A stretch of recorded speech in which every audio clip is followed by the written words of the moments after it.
Hello and welcome to Dateline Lagos on Channels Television. I'm Ayotunde Balogun. Coming up on the program, Governor Sanwo-Olu takes oath of office, State government commissions 3 housing schemes, and Lagos State flags off construction of Infectious Disease Research Institute. Governor Babajide Sanwo-Olu has taken his oath of office for a second term of administrative governance. During the ceremony held at the Tafawa Balewa Square, Governor Sanwo-Olu assured the people of implementing transformative policies and programs that will be beneficial to all Lagosians. Take a look. May 29, 2019, Mr. Babajide Sanwo-Olu and Mr. Kadri Hamzat took the oath of office as the 15th Governor and Deputy Governor of Lagos State at the Tafawa Balewa Square.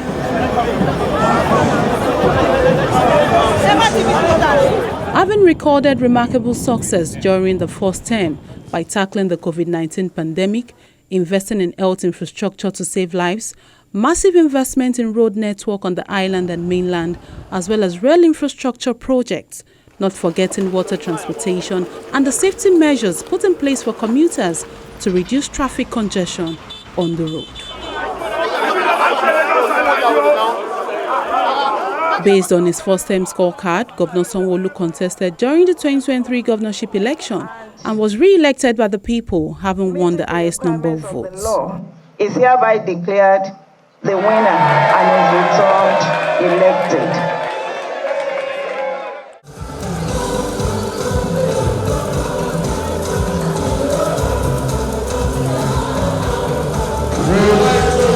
4 years after, roll call of dignitaries from the State House of Assembly, foreign nationals, industry players, among other guests, all converge on the Tafawa Balewa Square for the second term inauguration of Babajide Sanwo-Olu Kadri Hamzat for another 4 years in office.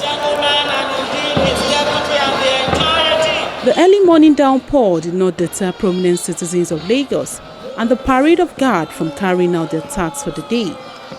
The man of the moment arrives just in time and takes position for the march past.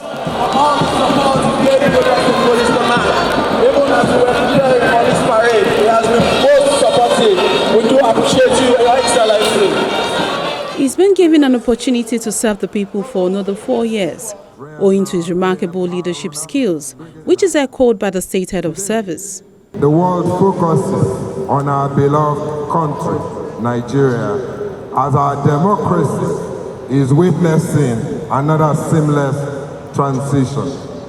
In Lagos State, the electorate made a convincing statement for continuity with their votes during the gubernatorial election held on the 18th of March 2023.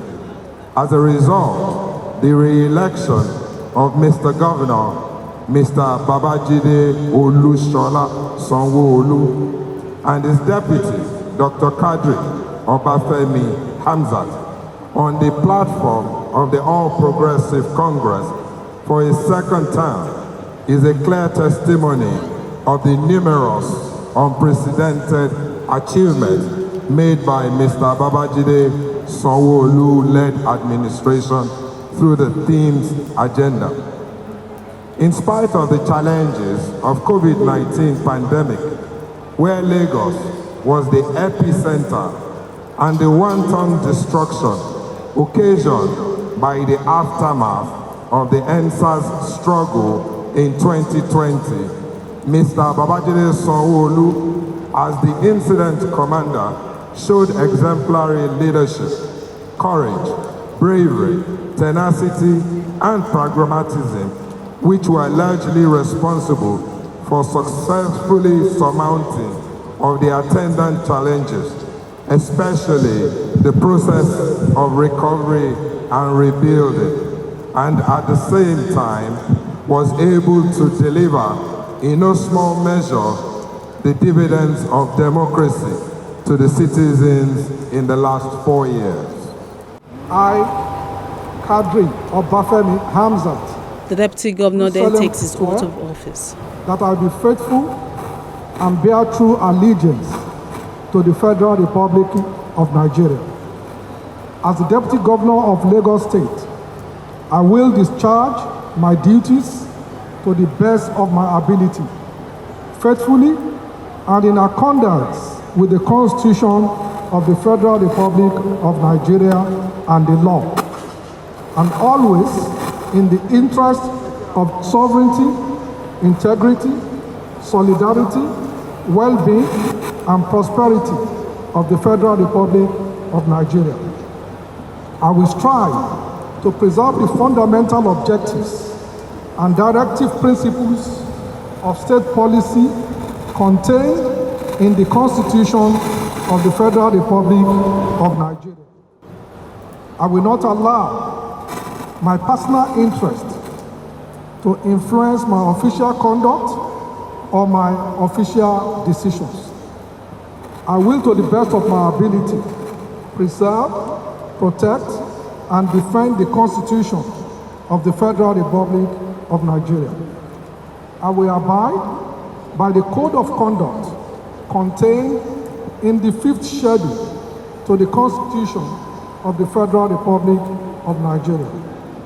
I will, in all circumstances, do right to all manner of people, according to law, without fear or favor, affection, or ill will, and that I will preserve, protect, and defend the Constitution of the Federal Republic of Nigeria. So help me, Almighty Allah.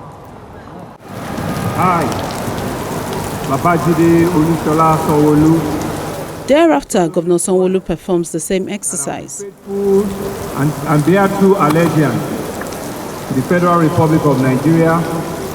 As the Governor of Lagos State, I will discharge my duties to the best of my ability, faithfully and in accordance with the Constitution of the Federal Republic of Nigeria and the law, and always in the interest of the sovereignty, integrity, solidarity, well-being and prosperity of the Lagos State of Nigeria. I will strive to preserve the fundamental objectives and directive principles of state policy contained in the Constitution of the Federal Republic of Nigeria.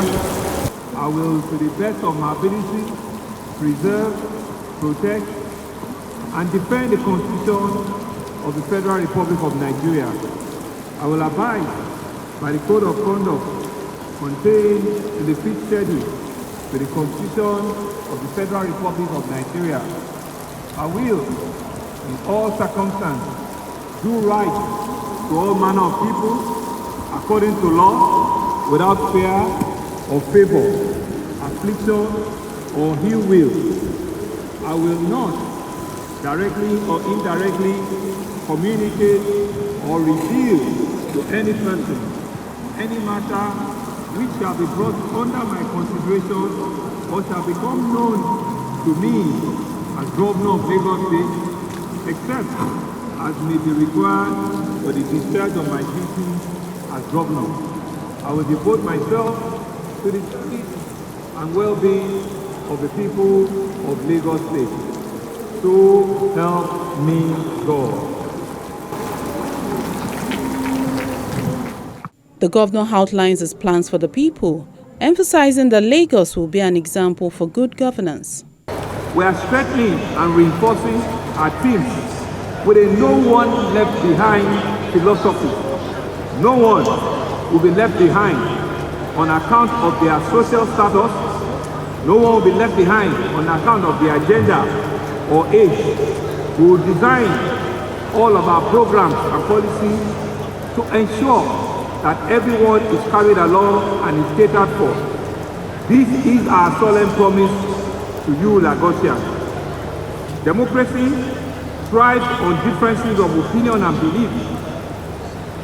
We will strive to respect the opinions of others, even as we expect them to do the same to us. We will strive to communicate effectively and carry you along every step of the way, and to explain the ways and the hows behind the decisions we take on behalf of the people of Lagos. I can boldly say that we have had 4 fulfilling years.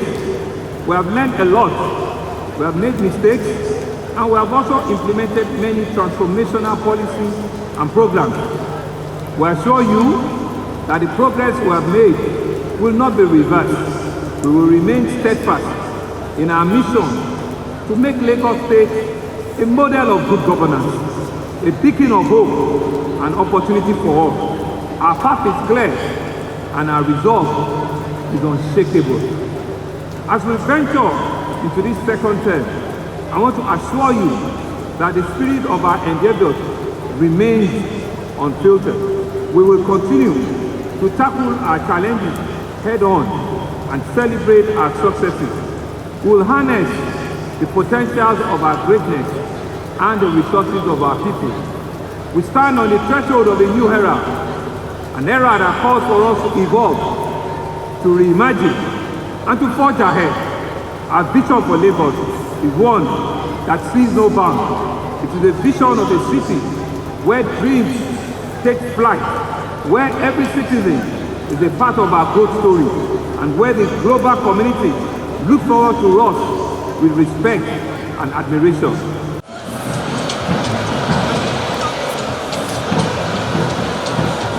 Governor Sanwo-Olu takes a motorcade ride, appreciates the people, and assures of an all-inclusive governance in the next 4 years of his administration.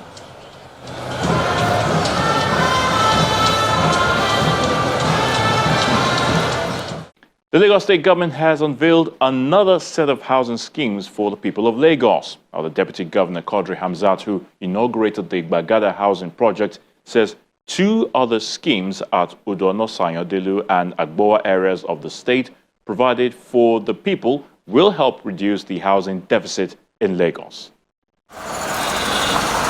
Another housing scheme situated along the Apapa-Oshodi Expressway is now open for the lucky applicants. The Indubisi Kanu Housing Estate is the 19th scheme provided by the administration of Governor Babajide Sanwo-Olu, and the Deputy Governor, Quadri Hamzat, is here to commission the project.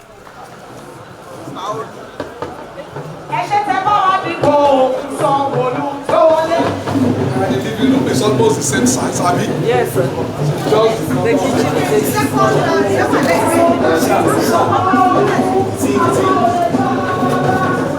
Very nice. 2-bed, Lily. Very nice.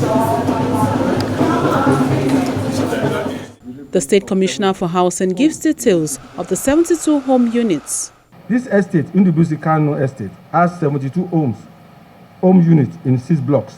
In this block of 12 in 1, in these blocks of 12 in 1 homes, there are 48 2-bedrooms and 24 3-bedrooms apartments.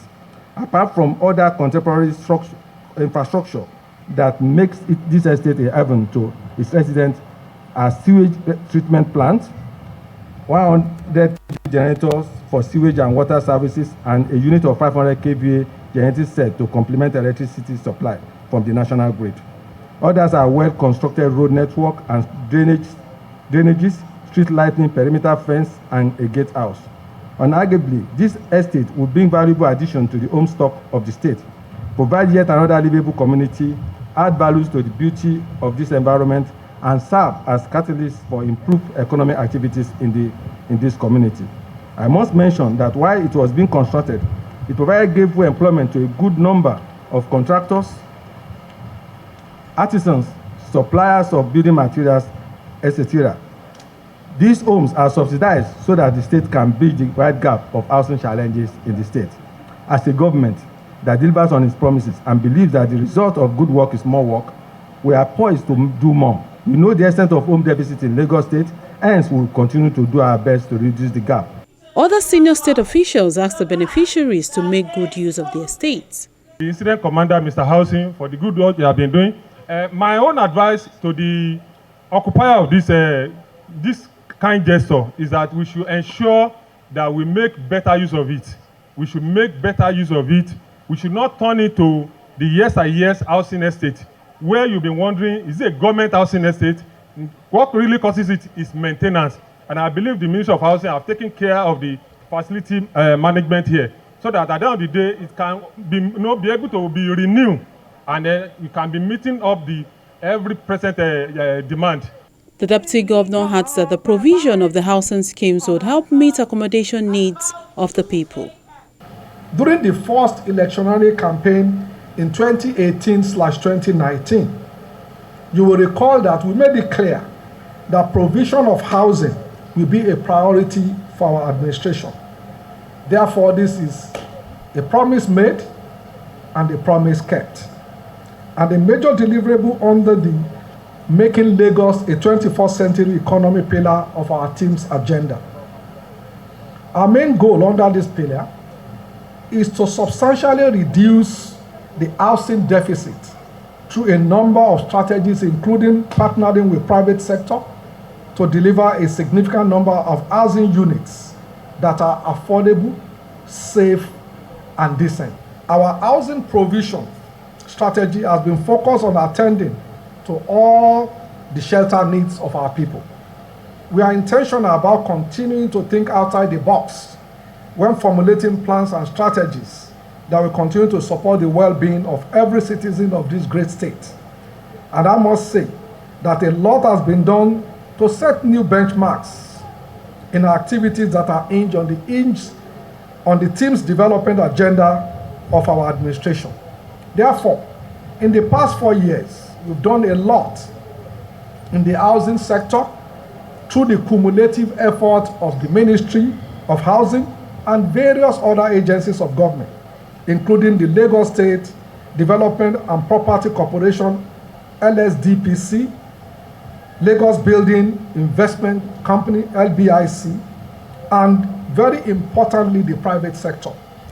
One is delighted to know that we have succeeded in completing 19 housing estates in different parts of our state, including this particular estate, which we have named after a former military governor of this state and a foremost Democrat who played a frontline role during the June 12 struggle, late Rear Admiral Ndubisi Kanu.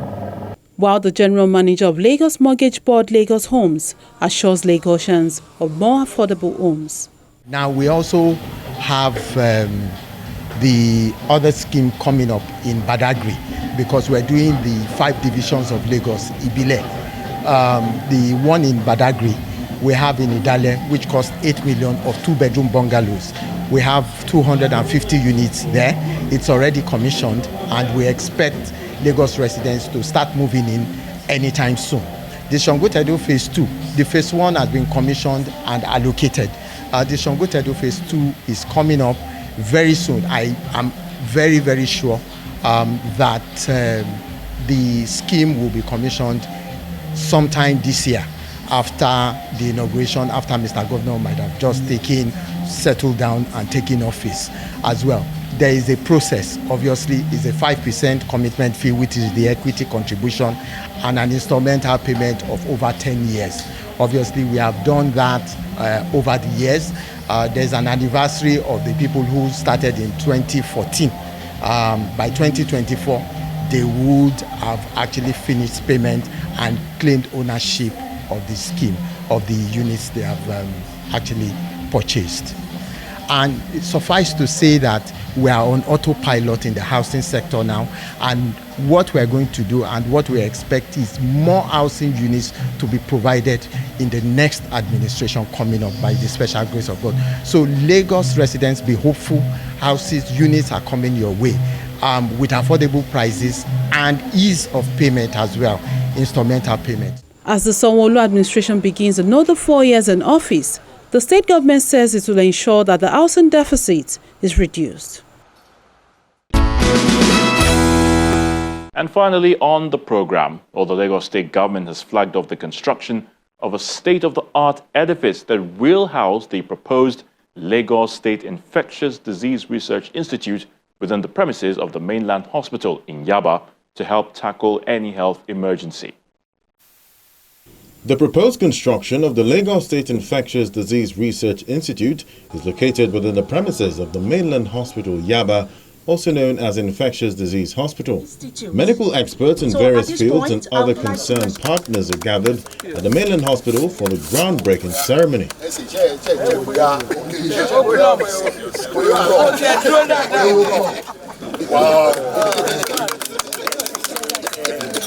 The hospital, which has been in existence for over 7 decades, is due for a research institute facility, especially during an outbreak of diseases. It's been here for a very long time. It's been here since 1930. And basically, we know that what we do here is to treat infectious diseases. And that's what we've been doing for a very long time, TB, HIV. And of course, from time to time, any other infectious diseases that might occur in the state. We know that we just came out from COVID, and God helping us, we had actually prepared for such an outbreak.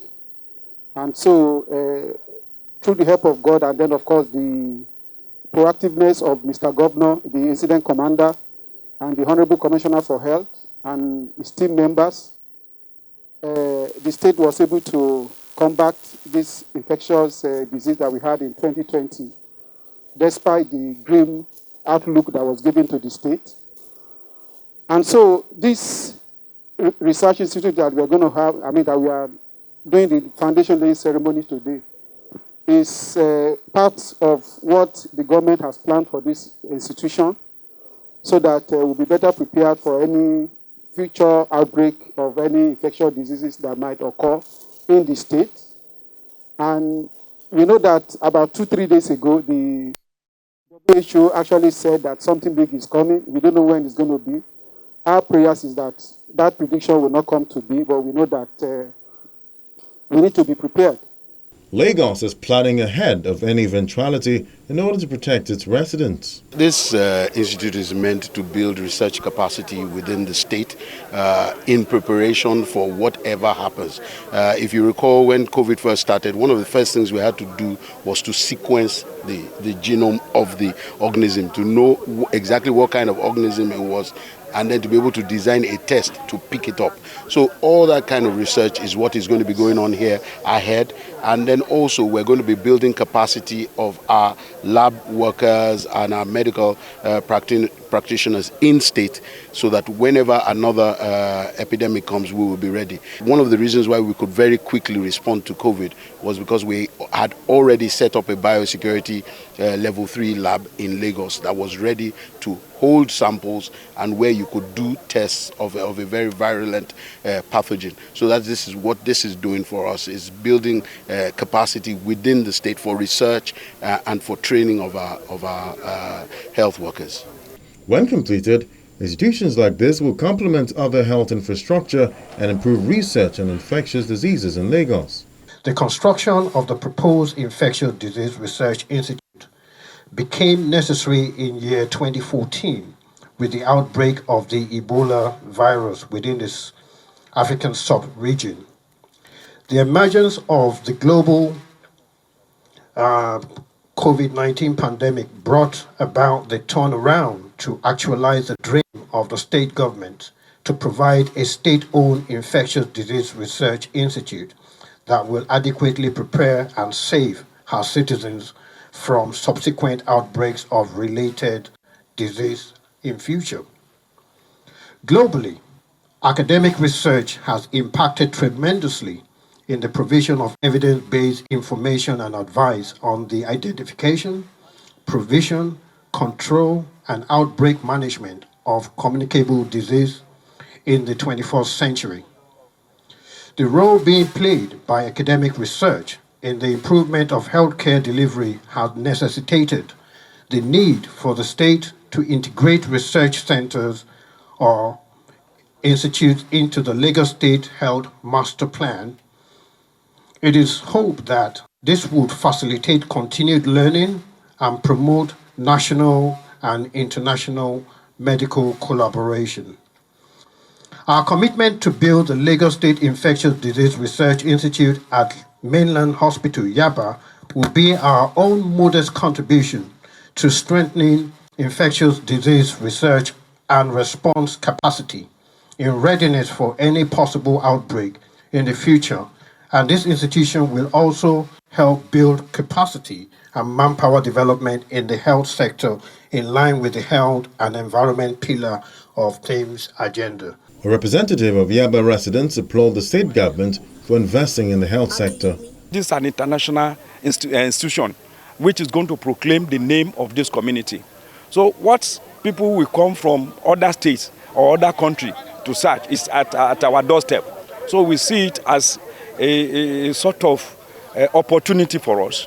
The proposed fourth-floor institute, which is being established to advance knowledge, research and evidence-based information on the identification, prevention, control and effective management of communicable and infectious diseases, will accommodate 5 major facilities, including research laboratories, genomics and reference clinics, teaching rooms, administrative offices and conference rooms. And that's the program for this week. As always, thank you so much for watching.